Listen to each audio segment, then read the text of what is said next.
Today we're talking about the Assassins of the Imperium. They're going to be far easier to field in Marine lists, but far harder to spam assassins. Let's see what we've got.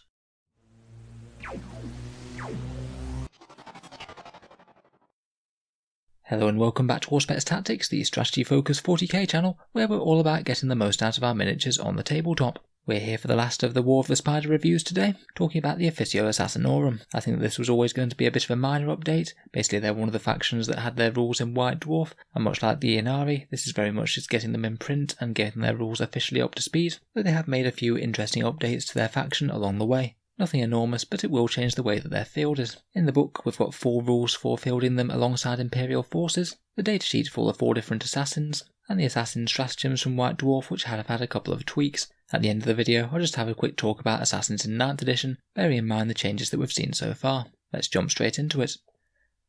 So first of all, probably the biggest change to fielding assassins is this Agents of the Imperium rule, which means that you don't have to work quite as hard to field them in a list. Rather than taking them in auxiliary support detachments, or buying one in with reinforcement points thanks to that stratagem, you can now take one and only one assassin in a Imperial detachment, provided it's a brigade, patrol or battalion. So pretty much the core detachments where you've got 2 HQs and some troops. They don't take up a slot in that detachment, they're just extra, and it specifically states they don't need to share any faction keywords. They would share the Imperium one anyway, but that doesn't usually count towards filling detachments. If you field them in this way, then it won't cost you any detachment special rules, it won't break things like Ultramarines chapter tactics, and it won't prevent the troops in the detachment from getting objectives secured or whatever their equivalent is. And perhaps more importantly, the assassin is ignored for whole army benefits, things like combat doctrines for Space Marines, the Sisters of Battle Sacred Rites, and the Grey Knights Tides of the Warp, all of which you need to have a pure Grey Knights, Sisters or Marines army for. So it basically meant that you never really wanted to take assassins for them, because before this Agents of the Imperium rule, it meant that they would ruin that.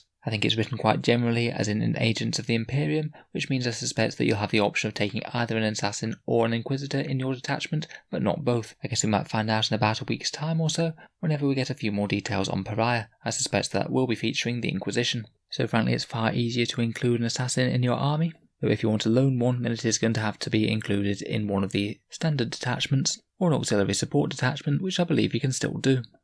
Now on the other hand, the execution force has got a couple of changes which make it just a little bit harder to field assassins in that detachment. Basically, in this execution force you can field a vanguard detachment of assassins, provided your warlord is an Imperium warlord, and they do specify that doesn't count fallen, which they always seem to do, seeing as they problematically have both Imperial and Chaos keywords. The command benefits for the vanguard are changed to none, but the important change that they've made here is that you now can't include the same datasheet any more than once. Now this is actually quite a major change to fielding assassins. Before you'd be able to spam say 3 Vindicares if you wanted them, or say multiple Eversaws or multiple Calliduses or Calexuses should you want them. I'm afraid that's now no longer the case within the same detachment. You would have to take 2 different execution forces if you wanted to have more than one, or take an execution force and an auxiliary support. Presuming of course that auxiliary support is still a thing in 9th. Now that is quite a big change, and I'm sure it won't be very popular with anyone who owns more than one assassin. I know they are typically fielded in 4s of 4 different types, but I wouldn't say it's unheard of for multiple assassins to work together in concert, so I'm not really convinced they needed to change this rule myself. In addition, the core special rules that every assassin gets are the independent operative one, meaning that they can never have a warlord trait, and you can set them up in concealment, so use the reserves basically, and they all have lightning reflexes for their 4+ invul save. In terms of their datasheets, again not really very much has changed. They remain at the 95 points that they were after chapter approved. I'd say they're usually moderately good choices in an Imperial army, but not quite as good choices as they were when they were all 85 points. As far as I can tell, the only real change to the datasheets are that they've all gained this Agents of the Imperium keyword to interact with that way that you can take them in any brigade or patrol now. In terms of their stat lines, they're all the same as previously. The Vindicare's got his 72-inch strength 5 rifle, and a whole host of sniping special rules, including wounding infantry on 2s, wound rolls of 6 cause d6 damage, he ignores modifiers of stationary, stacking mortal wounds from the headshot special rule, ignores cover, and is -1 or 2 to shoot him if he's either in terrain or not. The Eversaw is still the forensic killer that we know and love, Bio-meltdown to cause some mortal wounds when he dies, a sentinel array to allow him to shoot his executioner pistol when the enemies try and run away from him, although I believe that the wording on that has been tightened up a little. Friends on for extra long charges and more attacks, and killing rampage for extra attacks when he kills an enemy model. The Calidus still has her phase sword and neural shredder, polymorphine for setting up out of deep strike d6 plus 3 inches away from the enemy, hit and run for falling back and re-engaging, and that nice rain of confusion that can make it harder for your opponent to spend stratagems without paying more CP in the first battle round. And the Calexus is still an abomination to psychers, -2 to cast and deny, has Ethereum for 6 plus ballistic skill and weapon skill when you're targeting him, so very hard to remove, Psychic Assassin for throwing some grenades as well as using their Animus Speculum against psychers, and Life Drain to ignore saves in close combat. In terms of their stratagems, the only real big changes are the two that they previewed in the Warhammer community article, with the changes to Shadow Assignment and Priority Threat Neutralized. It is good to have all these stratagems fully in print though, not just in a White Dwarf article. Shadow Assignment is 2 command points, and it basically allows you to swap one assassin for another, provided you've got one and only one assassin in your army. I believe that this is actually a small upgrade on the standard one before, as with Operative Requisition Sanctioned, you would pay 2 command points regardless of what assassin you wanted, as you were buying it in with reinforcement points.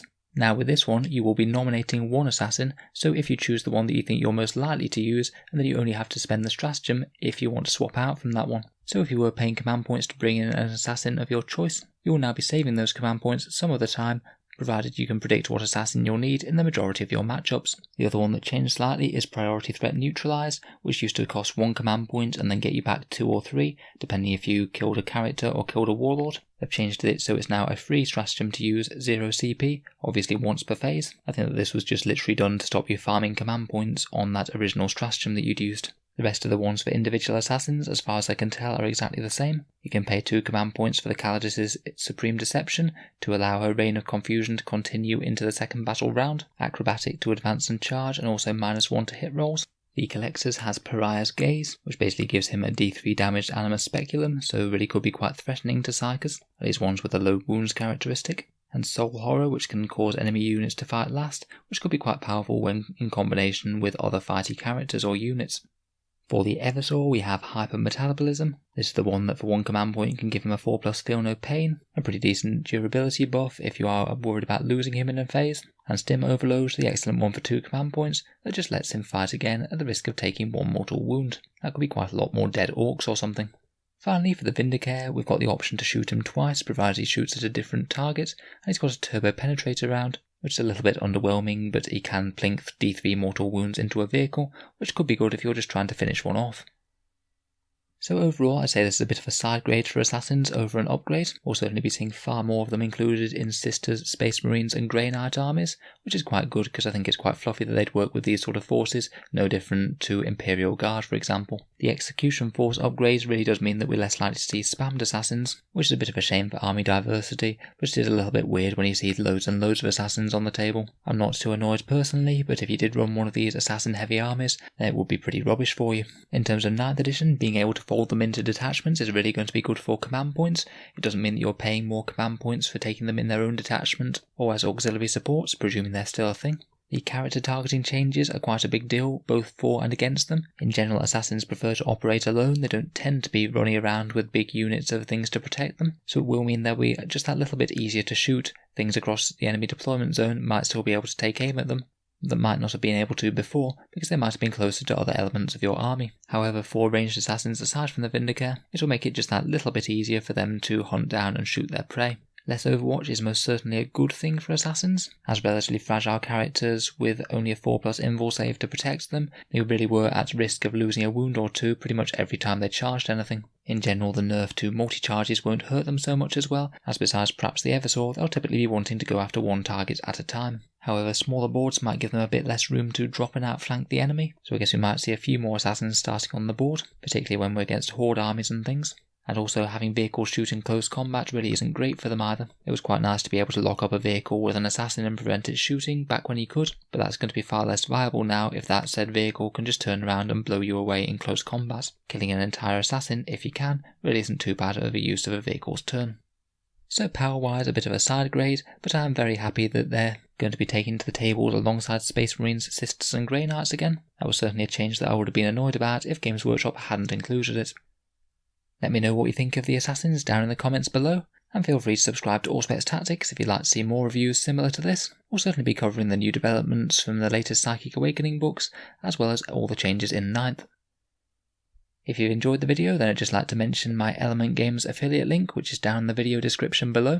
Basically, if you live in the UK, then Element is a discount retailer that gives 10 to 20% off 40k products. If you were thinking about buying some 40k models anyway in the near future, then if you wanted to click through that link and order through Element, a little bit of the money goes to support Auspex Tactics without costing you any more at all. So it can just be a way to help support the channel, or say thanks for the videos, if you were thinking about ordering something in anyway.